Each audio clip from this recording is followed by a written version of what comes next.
बच्चों, कक्षा 11 भौतिक विज्ञान की ऑनलाइन कक्षा में आपका स्वागत है।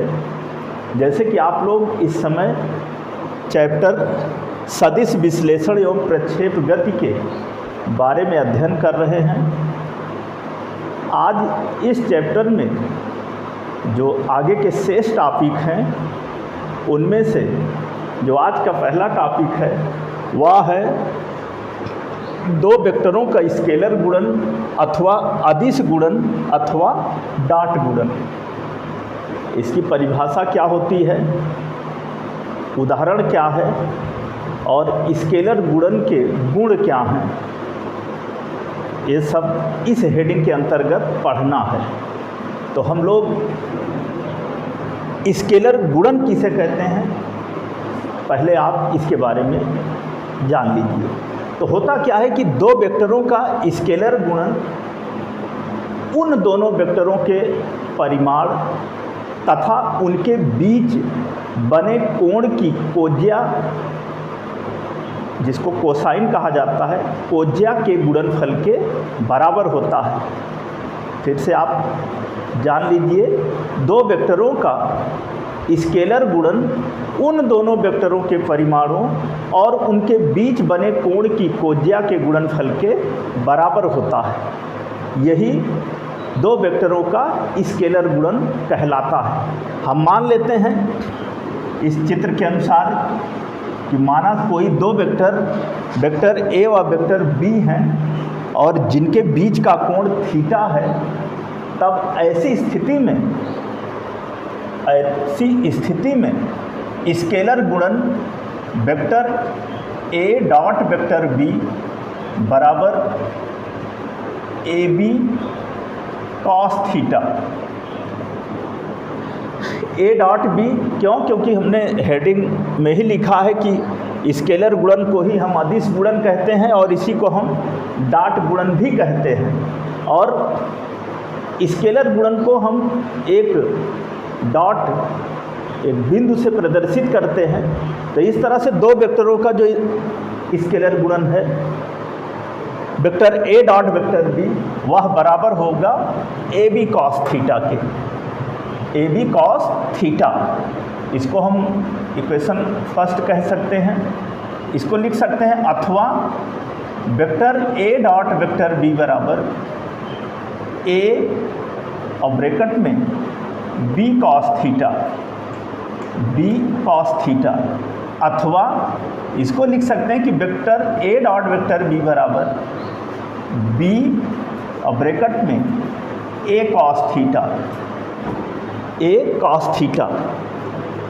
इसके इस सूत्र के माध्यम से हम इसको परिभाषित कर सकते हैं कि दो वेक्टरों का जो स्केलर गुणन है उन दोनों वेक्टरों में से किसी एक वेक्टर के परिमाण तथा दूसरे वेक्टर का पहले वेक्टर की दिशा में घटक के गुणनफल के बराबर होता है। अगर यहाँ पे देखें तो vector A dot vector B equal to B bracket में ए कॉस थीटा। इसका ये मतलब हुआ कि vector A dot vector B अर्थात दो वेक्टरों वेक्टर ए व वेक्टर बी का स्केलर गुणन यह बराबर है वेक्टर बी के परिमाण तथा वेक्टर ए का वेक्टर बी की दिशा में घटक का गुणनफल।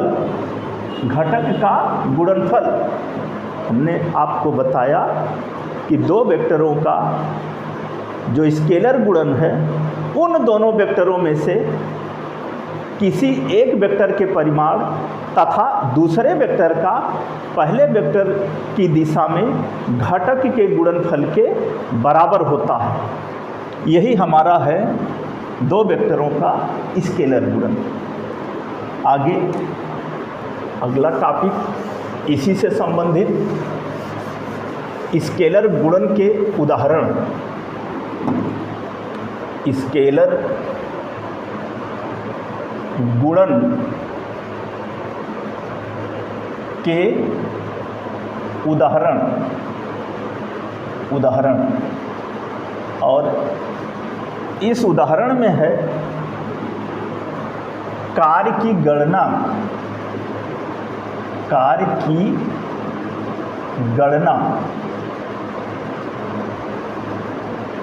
स्केलर गुणन के उदाहरण में हमने उदाहरण लिया कार्य की गणना। चित्र बना लीजिए आप, जैसे हम आपको इस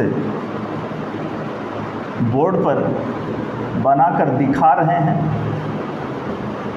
एक क्षैतिज तल है और इस क्षैतिज तल पर कोई वस्तु स्थित है और इस स्थित वस्तु पर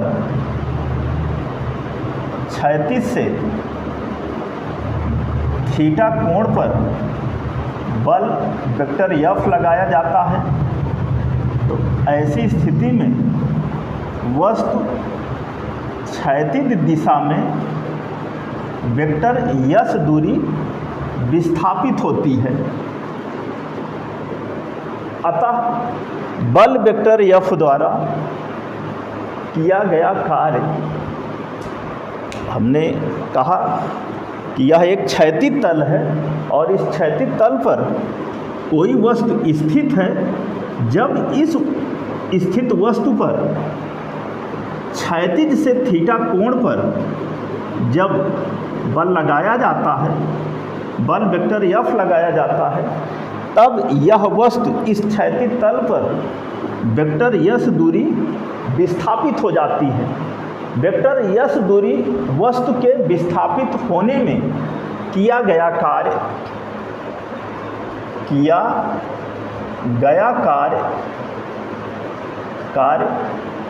W बराबर वेक्टर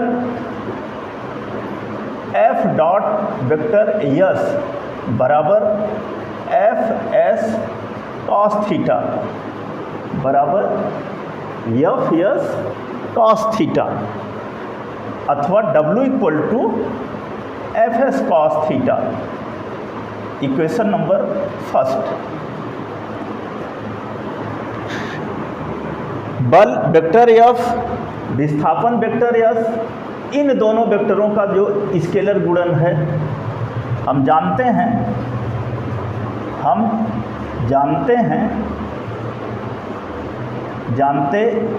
हैं कि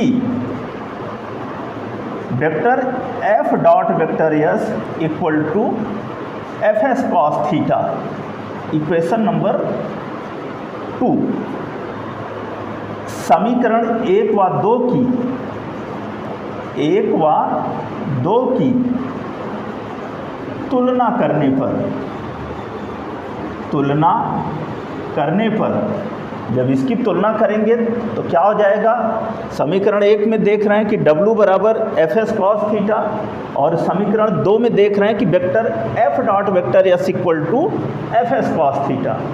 दोनों समीकरण का जो दायां पक्ष है वह समान है, तो ऐसी स्थिति में बायां पक्ष जो है वो समान होगा। तो तुलना करने पर क्या हो जाएगा, W equal to vector F dot vector S, vector F dot vector S। तो ये है स्केलर गुणन का उदाहरण। इस उदाहरण में कुछ विशेष स्थितियां हैं, आप देख लीजिए। विशेष स्थितियों में जो पहला पॉइंट है, फर्स्ट, जब सबसे पहले हेडिंग कर लीजिए विशेष स्थितियां, जिसमें पहला पॉइंट है कि जब बल वेक्टर F और विस्थापन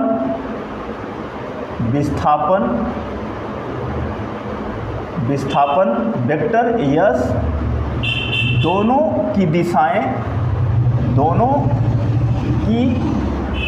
दिशाएं एक ही ओर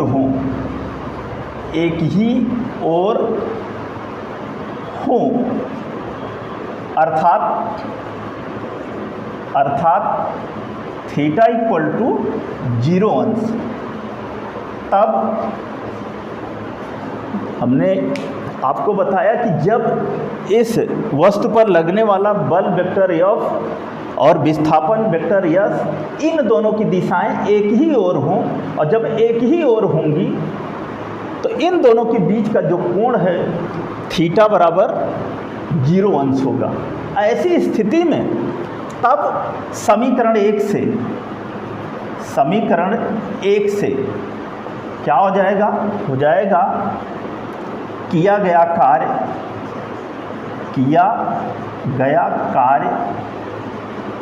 W equal to Fs cos 0 अथवा W equal to Fs cos 0 की जगह पर साइन 0 का मान 0 होता है और cos 0 का मान 1 होता है, तो Fs इंटू 1 अथवा W इक्वल टू Fs, अर्थात जब बल वेक्टर F और विस्थापन वेक्टर S इन दोनों की दिशाएं एक ही ओर होंगी, तब उस स्थिति में बल द्वारा जो किया गया कार्य है वह अधिकतम होगा। ये था हमारी पहली स्थिति। दूसरा पॉइंट नंबर 2, इसको नोट कर लीजिए बच्चों। नंबर 2, दूसरा पॉइंट, जब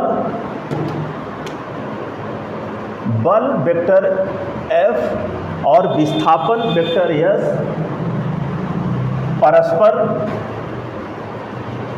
परस्पर लंबवत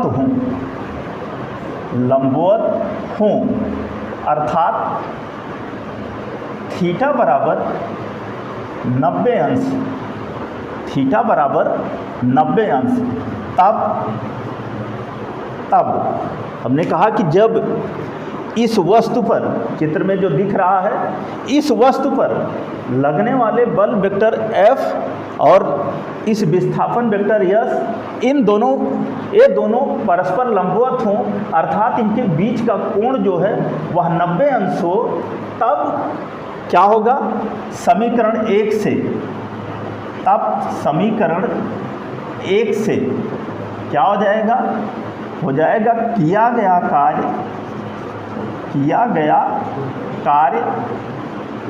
W बराबर Fs cos 90 अंश, अथवा W equal to Fs cos 90 अंश की जगह पर 0, अर्थात W इक्वल टू 0, W बराबर 0, अर्थात किया गया कार्य जो है वो 0 होगा।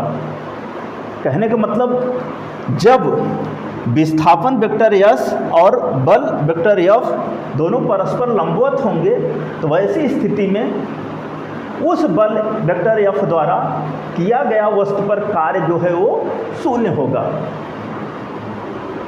तीसरा पॉइंट, जब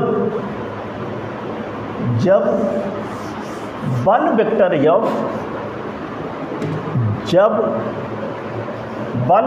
F और विस्थापन वेक्टर S परस्पर एक दूसरे की विपरीत दिशा में हों,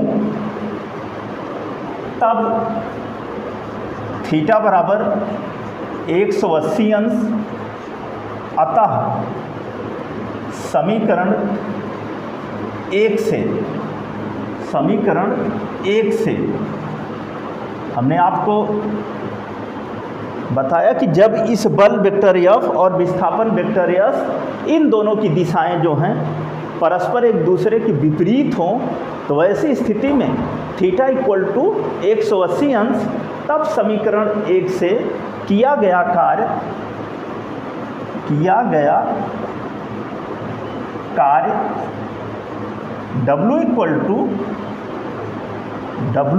बराबर Fs cos 180 अंश अथवा W Fs और गुणे cos 180 की जगह पर -1 अथवा W